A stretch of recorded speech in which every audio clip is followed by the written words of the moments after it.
Hola, mi nombre es Aurora Farfán. Les doy la más cordial bienvenida a una actividad más de esta sexta Feria del Libro de Ciencias de la Salud de la Facultad de Medicina de la UNAM. A continuación tenemos la participación del doctor Miguel Carbonell con la presentación del libro Malpraxis Médicas, Sentencias Básicas. Nuestro ponente es licenciado en Derecho por la Facultad de Derecho de la UNAM, doctor en Derecho por la Universidad Complutense de Madrid, España, director del Centro de Estudios Jurídicos Carbonell, institución vanguardia que dedica a formar abogados de excelencia en México y el extranjero. Es socio del despacho Carbonell, consultoría constitucional dedicado a dar asesoría en asuntos de oralidad procesal y amparo. Es investigador nacional nivel 3 del Sistema Nacional de Investigadores desde enero del 2005, siendo el más joven científico del país en alcanzar ese nivel. Es autor de 83 libros propios y coordinador de 8 compilaciones en 62 obras. Su libro, Cartas a un estudiante de Derecho, del cual se han editado más de 2,000 ejemplares en varios países. Es una lectura sugerida para los alumnos de la mayor parte de escuelas y facultades de Derecho del país. Ha publicado más de 600 artículos en revistas especializadas y obras colectivas de México, España, Italia, Inglaterra, Argentina, Brasil, Colombia, Ecuador, Perú, Chile, República Dominicana y Uruguay. Sus textos se han publicado en 5 diferentes idiomas. Ha dictado más de 1,900 cursos y conferencias en México y otros países. Ha recibido varios premios a lo largo de su carrera profesional, como por ejemplo el Premio de Investigación Jurídica Ignacio Manuel Altamirano, el Premio Universidad Nacional para Jóvenes Académicos, el Premio Malinali 2014 en Tabasco, el Premio Estatal de Derechos Humanos de la Nuevo León 2015, la Medalla a la Excelencia Académica de la Universidad de Celaya y el Premio a la Innovación Jurídica 2018 de la revista El Mundo del Abogado. Varias bibliotecas y aulas de juicios orales, así como del Instituto de Investigaciones Jurídicas de la Universidad Autónoma de Guerrero, llevan su nombre. Es profesor emérito de la Universidad de los Andes de Ecuador. El periódico El Universal lo ha considerado como uno de los 10 más grandes e ilustres egresados de la UNAM en toda su historia. Los dejamos con el doctor Miguel Carbonell. Adelante, por favor, doctor. Gracias, doctora Farfán. Pues para mí es un gusto y los saludo a todas y a todos los que participan en esta sexta feria del libro de salud, y me da muchísimo gusto participar además en una actividad convocada, organizada por la Facultad de Medicina de la Universidad Nacional. Es verdaderamente un privilegio y les quiero platicar de este libro, Malpraxis Médica, Sentencias Básicas. Lo que hice en este libro fue reunir 10 importantes pronunciamientos judiciales, 9 de ellos de la Suprema Corte de Justicia de la Nación aquí en México, y el último, la 10ª sentencia que van a encontrar ustedes en este libro, que es un importante pronunciamiento de la Corte Interamericana de Derechos Humanos. La idea del libro es ofrecer un panorama jurídico del tema de la malpraxis médica. El libro inicia con un estudio preliminar que redacté, en el cual se hacen un conjunto de referencias para entender desde la óptica jurídica qué es el derecho a la salud, cuáles son las obligaciones que emanan de la comprensión de este derecho a la salud, o también como se llama, derecho a la protección de la salud, desde el punto de vista jurídico, tanto para autoridades como para particulares. Y luego viene el texto de cada una de las sentencias de manera completa, encabezado por un comentario, por un análisis preliminar a las 10 sentencias que también redacté. En el estudio preliminar se señala, por ejemplo, el tipo de obligación jurídica que emana de los actos médicos, de la tarea que los profesionales de la medicina llevan a cabo.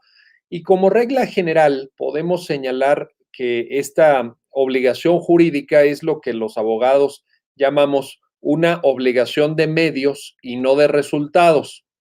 Esto es absolutamente indispensable que sea comprendido a cabalidad para efectos de la determinación de una eventual responsabilidad por malpraxis médica. ¿Qué quiere decir? Quiere decir que los profesionales de la medicina, incluyendo desde luego a los profesionales de la enfermería y también porque en algunos casos nos lo han planteado a través de consultas profesionales, también aquellas personas que desempeñan tareas en el área propiamente de veterinaria, tienen que llevar a cabo sus actividades con unas pautas de diligencia profesional. Aquí está la naturaleza de la obligación jurídica que le señalaba, en el sentido de que la obligación jurídica que emana del acto médico es una obligación jurídica de medios, no de resultados. ¿Qué quiere decir esto? Como ustedes muy bien lo saben y lo saben mejor que nosotros los abogados, en el ejercicio de la medicina, pues hay una serie de condicionantes, hay una serie de factores que a veces hace que el resultado de la atención médica sea un tanto aleatorio, que no se pueda asegurar un resultado porque depende muchas veces de la condición física del paciente, del avance que tenga la dolencia que sufre el propio paciente, de la calidad y de la cantidad del equipo que pueda ser utilizado por el profesional médico o de enfermería o de veterinaria. Entonces, hay una serie de condicionantes que no permiten asegurar con una absoluta certeza el resultado de la intervención médica. Y por tanto, ese resultado no puede ser objeto de una caracterización jurídica. Pero ¿qué sí lo puede ser? Lo que sí se exige en términos jurídicos desde el derecho es que los profesionales de la medicina se conduzcan de cierta manera, es decir, que observen un conjunto de protocolos, un conjunto de procedimientos que asegure en alguna medida, en la medida de lo posible, pues una cierta calidad en la atención médica. Aquí hay en esta diferenciación entre obligaciones de medios y obligaciones de resultados, es decir, la idea de que los profesionales de la medicina se tienen que conducir de acuerdo a ciertos protocolos y que tienen que observar un conjunto de procedimientos que existen para cada tipo de terapia que se aplica. Hay una diferencia importante por cuanto hace a la llamada medicina necesaria, aquella que se ejerce como resultado pues de una dolencia que no es eh, objeto o resultado de la voluntad del propio paciente, es decir, que el paciente no buscó tener diabetes o no buscó tener cáncer o no buscó tener hepatitis o alguna dolencia gastrointestinal, etcétera. De aquella otra parte de la medicina que es lo que se denomina la medicina voluntaria, también denominada medicina embellecedora, que consiste fundamentalmente en tratamientos de carácter estético o tratamientos que tienen que ver con el control de la natalidad, tipo cirugías para temas de vasectomía, etcétera, etcétera. ¿Por qué es importante esta diferencia entre la llamada medicina necesaria y la medicina voluntaria o embellecedora? Porque en esta segunda modalidad de la medicina voluntaria o embellecedora, sí existen para los profesionales de la medicina obligaciones de resultado. Es decir, si una persona se somete a una cirugía estética porque quiere pues cambiar la forma de su nariz o porque quiere un aumento de glándulas mamarias en tal sentido o cualquiera de las modalidades que ustedes conocen mucho mejor que yo, pues ¿qué espera de esa intervención médica, de esa intervención quirúrgica? Pues un resultado, espera un resultado. Esa es la razón misma de ser de la intervención médica, lograr ese resultado, claro, con una cierta flexibilidad, porque a veces, pues obviamente, a lo mejor el cirujano dice, bueno, voy a hacer lo posible para que la nariz le quede de esta manera, de esta forma, pero puede haber un cierto grado de variabilidad en función de un conjunto de factores. Pero en general, en este tipo de modalidades, sí son obligaciones de resultado, no solamente de medios. Ahora, cuando decimos obligación jurídica de medios, de observar ciertos procedimientos, es muy importante tomar en cuenta, y así lo reflejan varias de las sentencias que están reunidas en el libro, el concepto de lex artis ad hoc. La Lex Artis ad hoc se entiende como la aplicación precisamente de protocolos, de guías médicas que existen para la atención de cada una de las dolencias, o por lo menos de las principales dolencias que pueden afectar la salud de los seres humanos. La Lex Artis ad hoc implica que el profesional de la medicina se condujo con apego a los protocolos, a las guías médicas, algunas de ellas que han sido expedidas por órganos públicos como la Secretaría de Salud del Gobierno Federal, en el caso de México, o también por colegios de profesionales de la medicina, sean nacionales o sean extranjeros. En algunos juicios que se han ventilado ante tribunales mexicanos se han ofrecido como pruebas, ya sea como pruebas de cargo, es decir, de acusación contra profesionales de la medicina, o como pruebas de descargo, es decir, como pruebas de defensa de los profesionales de la medicina, algunos protocolos que han sido aprobados por colegios profesionales, colegios de medicina, colegios médicos de otros países. Y los tribunales mexicanos, a través de consultas con especialistas, los han validado. Han dicho que, por supuesto, son aplicables estos protocolos. En algunas de las sentencias que están reunidas en el libro de la Suprema Corte de Justicia de la Nación, se señala una diferencia que para nosotros como abogados es muy relevante y estoy seguro que a ustedes como profesionales de la medicina les va a interesar, que es la distinción entre responsabilidad médica contractual y responsabilidad médica extracontractual. ¿Qué quiere decir esto? La responsabilidad médica contractual deriva de una relación jurídica que existe entre el profesional de la medicina y el paciente, derivada de la firma, como su nombre lo indica, de un contrato de prestación de servicios profesionales.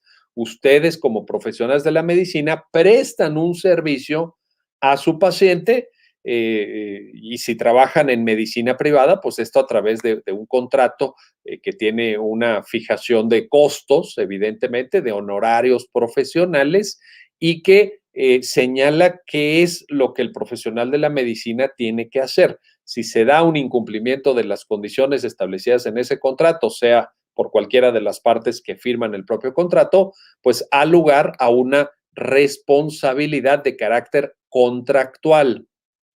Pero también la Suprema Corte, como les digo, en varias de las sentencias que están incluidas en el libro, señala que los profesionales de la medicina pueden tener una responsabilidad extracontractual. Por ejemplo, hay una sentencia muy importante en el libro que es la que resuelve la contradicción de tesis 93-2011, dictada por la Suprema Corte. En esta sentencia se aborda una responsabilidad, o un conjunto de asuntos que versaban sobre responsabilidad de profesionales de la medicina en el campo de la aplicación de la anestesia, anestesiólogos. Y en esta sentencia se analiza el caso de aquellos anestesiólogos que en sus contratos de prestación de servicios profesionales incluyen cláusulas eximientes de responsabilidad. Es decir, se incluyen en los contratos profesionales de los anestesiólogos o a veces en los machotes mediante los cuales se recaba el consentimiento informado, un tema que ahorita les voy a platicar rápidamente en su consecuencia jurídica, pero en los contratos o en los machotes de consentimiento informado, los anestesiólogos dicen, dado que la anestesia es una sustancia potencialmente peligrosa, es una sustancia que puede generar afectaciones a la salud, a la integridad física, incluso a la vida de los pacientes, entonces el paciente da su visto bueno para la aplicación de la anestesia, siendo consciente de estos riesgos y eximiendo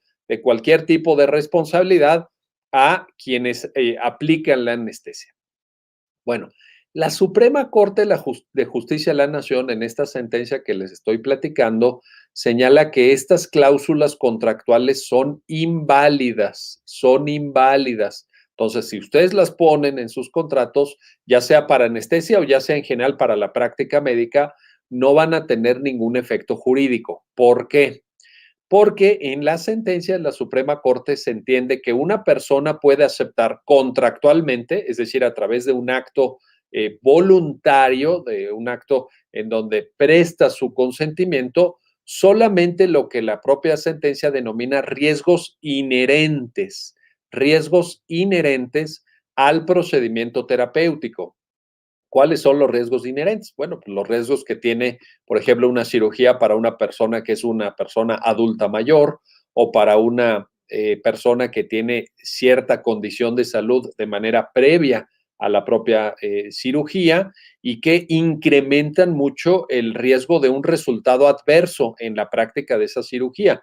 Sin embargo, lo que no puede aceptar ningún paciente, dice la Suprema Corte, es aquellos riesgos que derivan precisamente de una malpraxis. Por ejemplo, en algunos de los casos que son analizados por la Suprema Corte, un anestesiólogo que estaba acompañando a la intervención quirúrgica de un paciente y que lo tenía a cargo desde el punto de vista de la anestesia, pues de pronto es llamado a que atienda a otro paciente que está en un quirófano cercano a ese.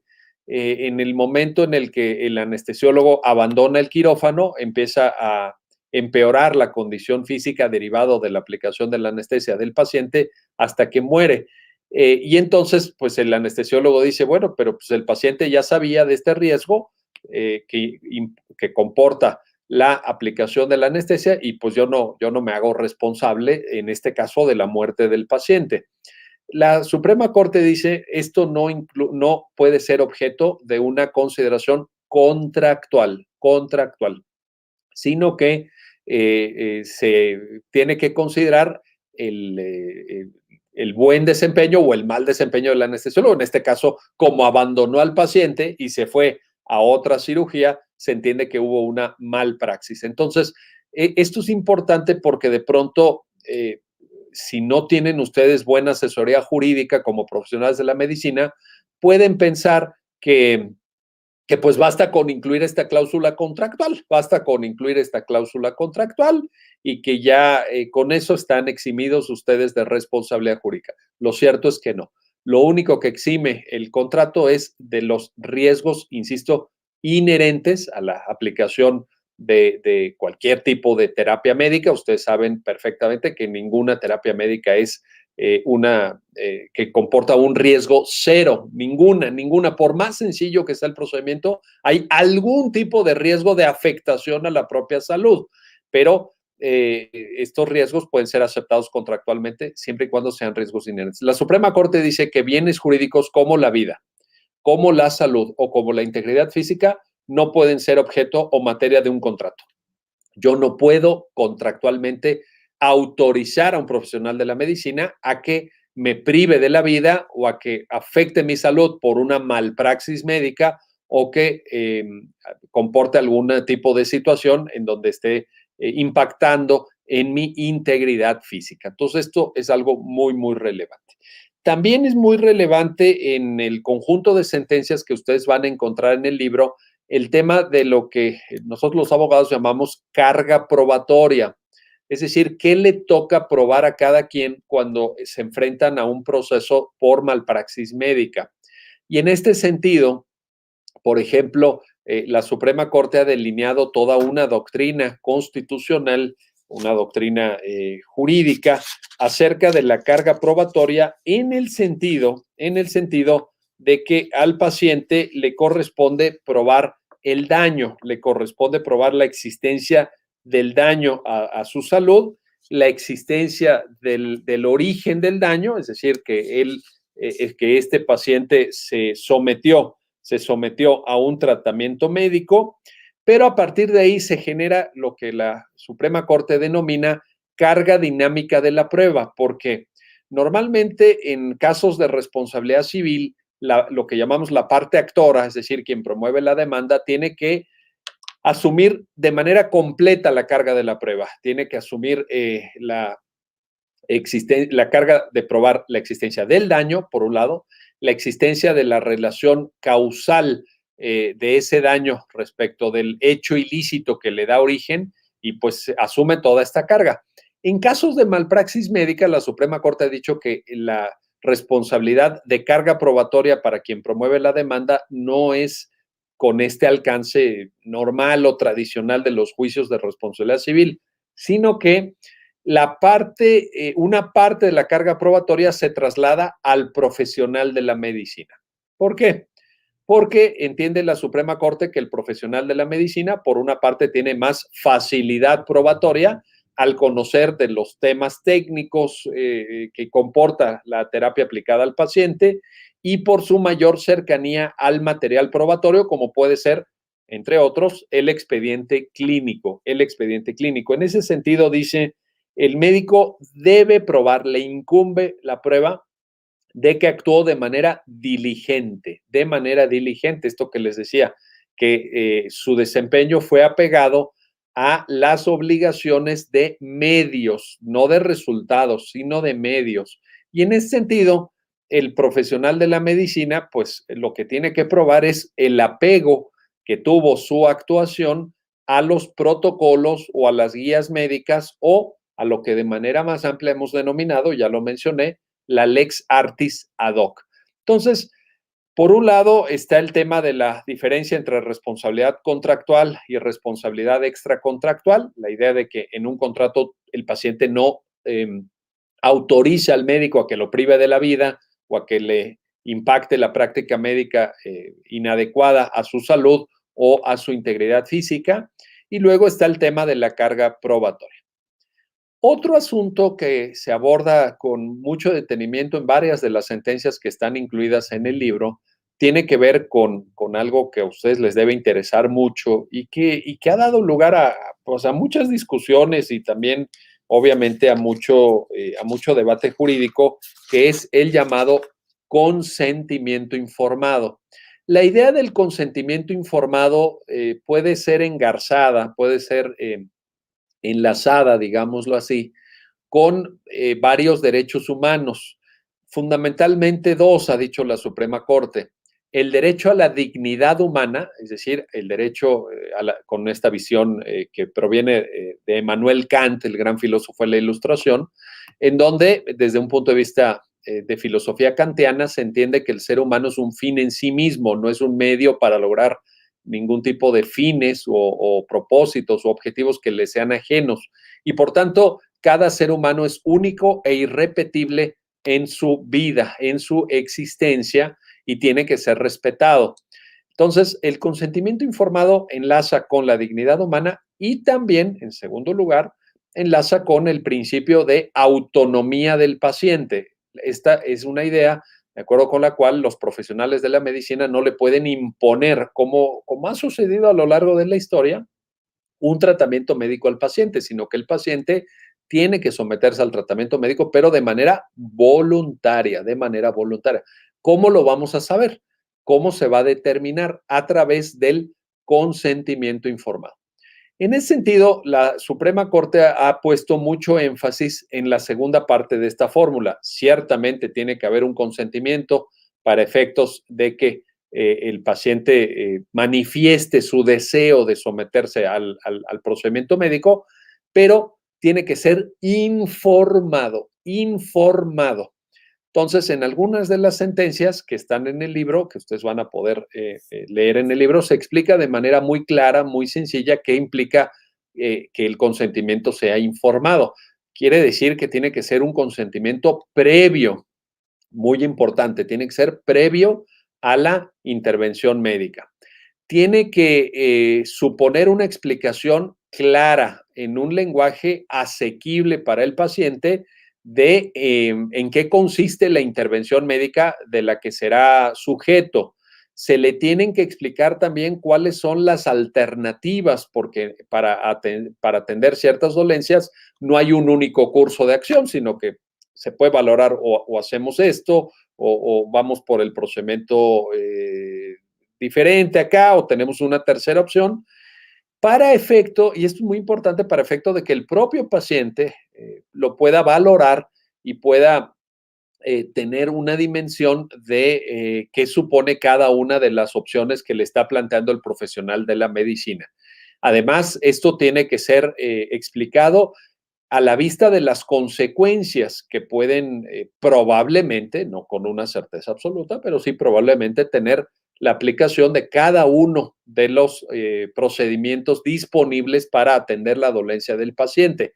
En ese sentido, insisto, se le tiene que explicar, esta dolencia se puede atender de la forma A, de la forma B, de la forma C. Las consecuencias de A son las siguientes, las consecuencias de B son las siguientes, las consecuencias de C implican un proceso recuperatorio de tal naturaleza, etcétera.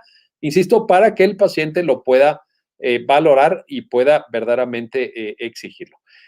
Las condiciones en las cuales se tiene que prestar el consentimiento informado tienen que permitir una importante comprensión de lo que el profesional de la medicina le está explicando al paciente.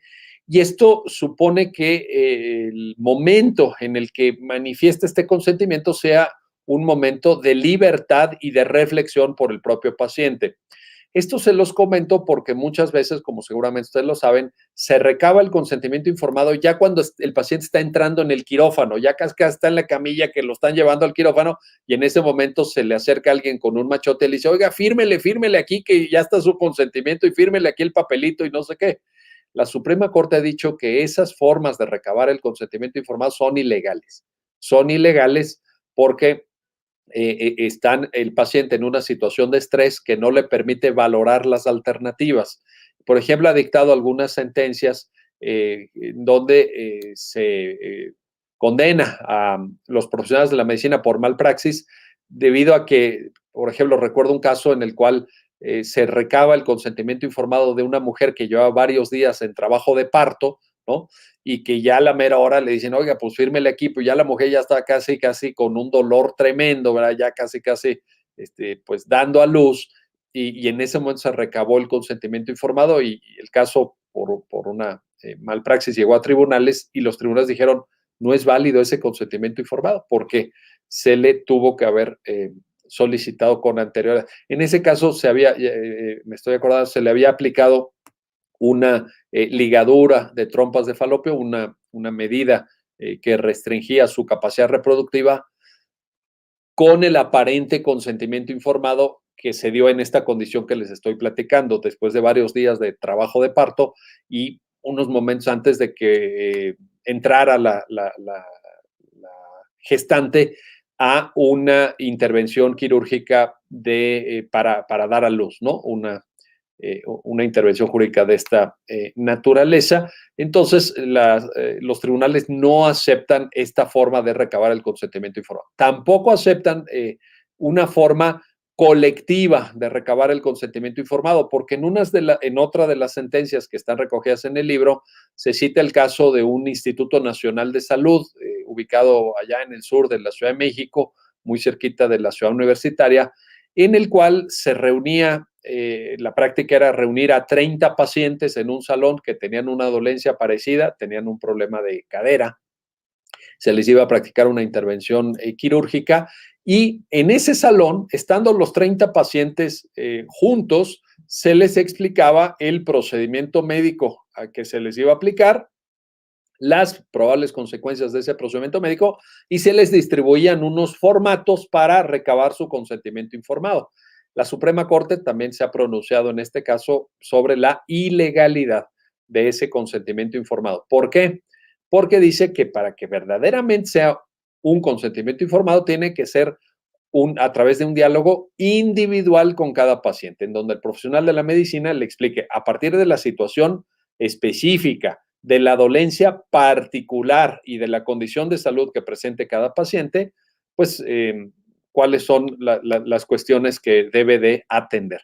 Entonces, también es muy importante que ustedes se fijen en esta cuestión de cómo recabar el consentimiento informado y cómo cumplir con los requisitos que establece tanto la Ley General de Salud como los reglamentos de la propia ley y la jurisprudencia de la Suprema Corte en esta materia.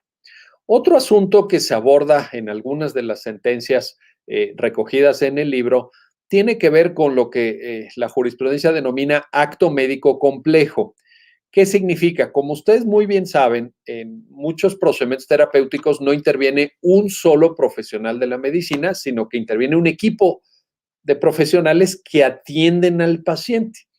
En uno de los casos que se incluyen en el libro, se analiza una intervención médica que comportó no solamente la participación de varios profesionales de la medicina, sino incluso de varios equipos médicos. Entonces, en esto la Suprema Corte da un criterio muy interesante por cuanto hace a la diferenciación de ámbitos de actuación de cada uno de los profesionales de la medicina que integra un equipo, la responsabilidad vertical, la responsabilidad horizontal, hasta dónde llega el ámbito de responsabilidad de cada quien y también por cuanto hace al liderazgo o al trabajo de supervisión de los equipos.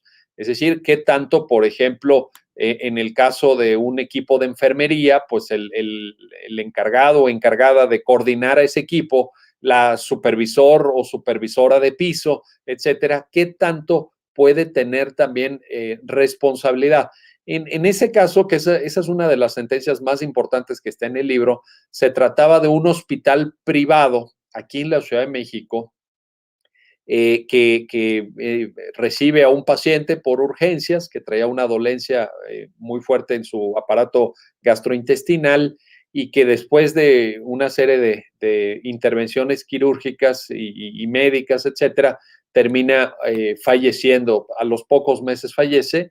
La familia demanda a los médicos, demanda al hospital, pero el planteamiento que hacen los abogados en la demanda es para todos los intervinientes. Todas las personas que intervinieron, casi desde la persona que vigilaba la entrada del servicio de urgencias hasta el director del hospital, el propio hospital como persona moral, un tema que ahorita voy a referir también, todo demandó a todo mundo. Era una familia con muchos medios económicos, contrataron a un despacho de abogados muy potente aquí en la Ciudad de México, y el despacho de abogados, pues ahora sí que sacó el hacha y dijo, pues contra todos, ¿verdad?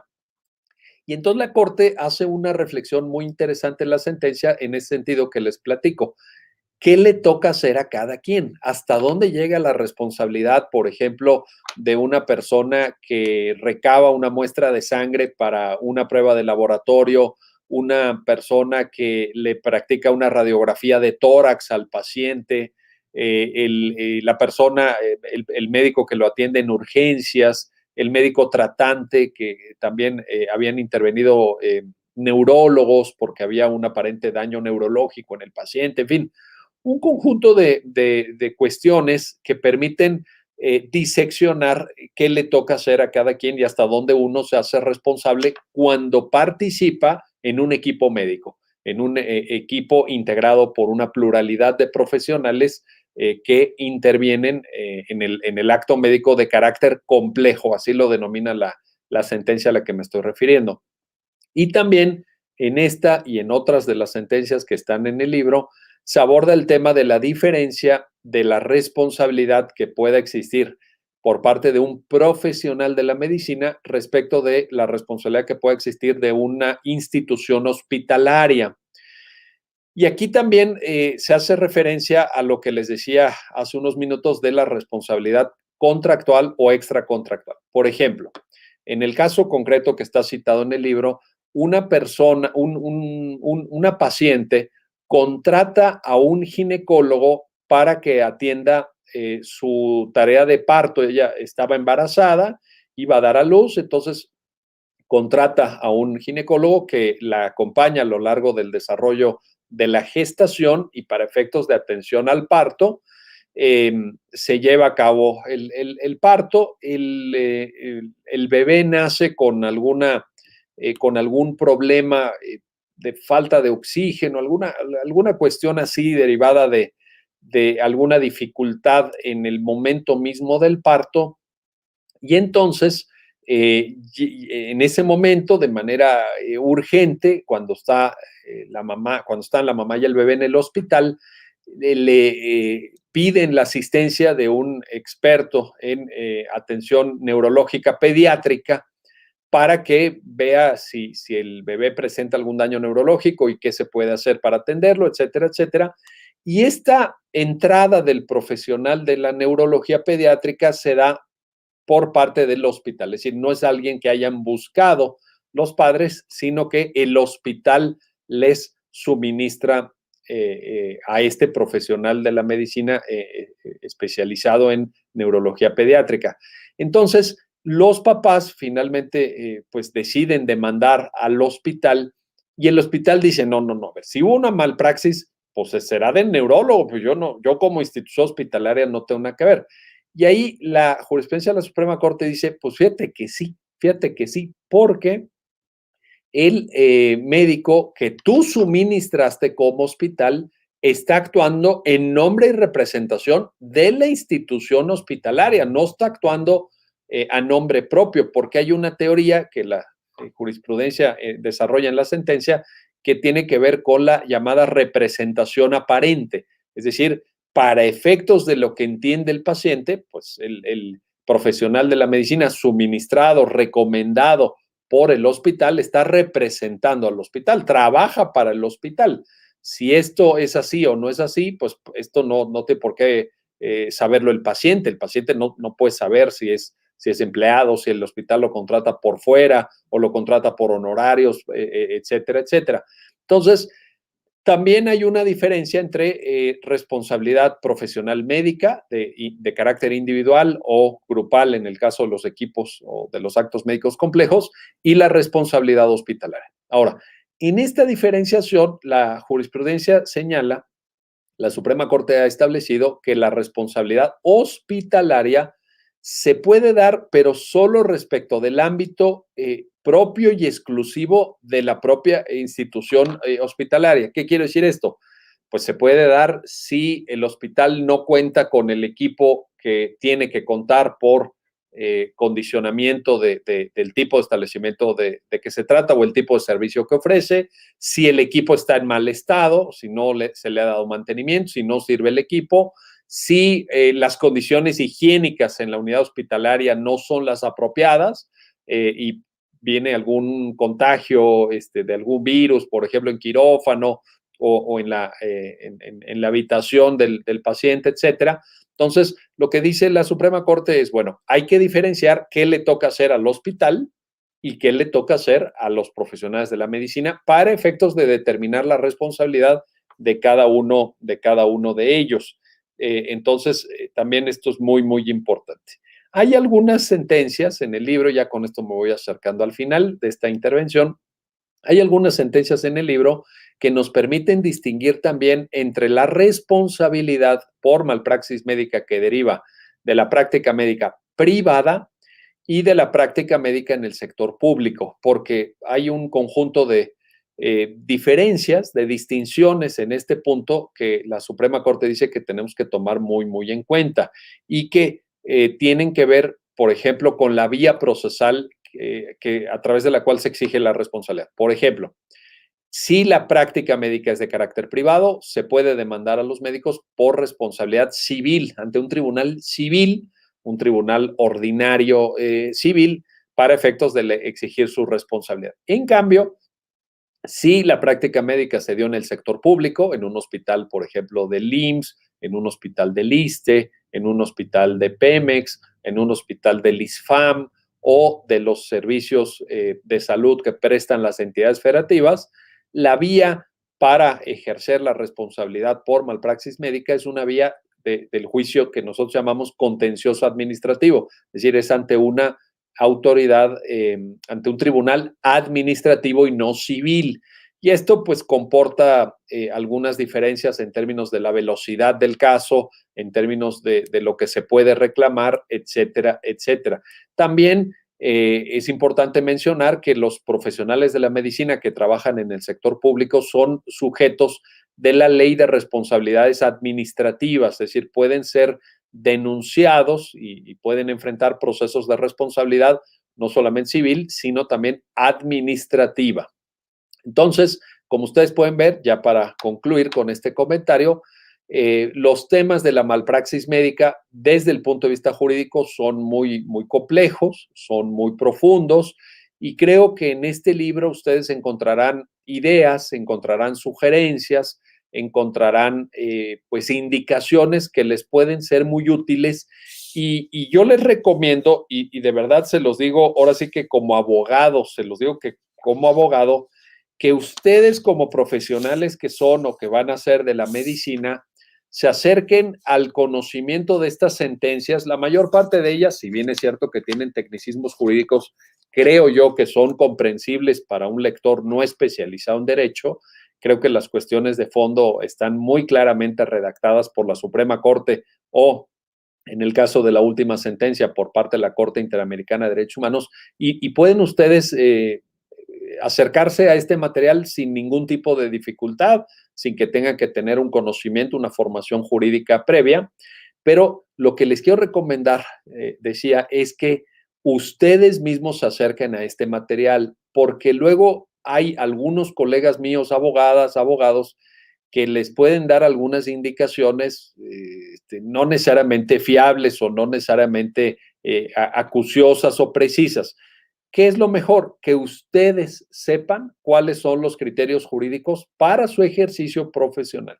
Eso es una información que va a ser muy valiosa a lo largo de toda su carrera, a lo largo de toda su carrera como profesionales de la medicina, de la enfermería o de la veterinaria. Les va a servir mucho que ustedes directamente sepan para que no estén a expensas de lo que el abogado o abogada que atienda sus casos en el futuro, ojalá sean pocos, que atienda sus casos les diga o maneje la información con cierto sesgo o no les dé la información correcta o completa porque se ha pasado. Vaya, no les voy a contar un cuento chino, se ha pasado. Entonces, lo mejor es que ustedes tengan acceso a esta información de manera directa, que puedan ver la trascendencia jurídica de la práctica médica y que sepan cuáles son los condicionantes establecidos por los criterios del más alto tribunal de la República, que es la Suprema Corte de Justicia de la Nación.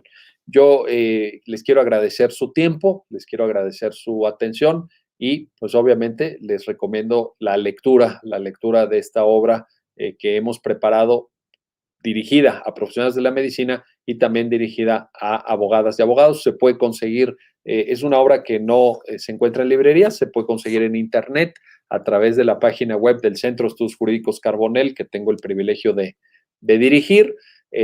Lo pueden encontrar en www.centrocarbonell, con doble L al final, .online, centrocarbonell.online. Ahí lo pueden pedir y se los enviamos a sus domicilios en cualquier lugar de la República.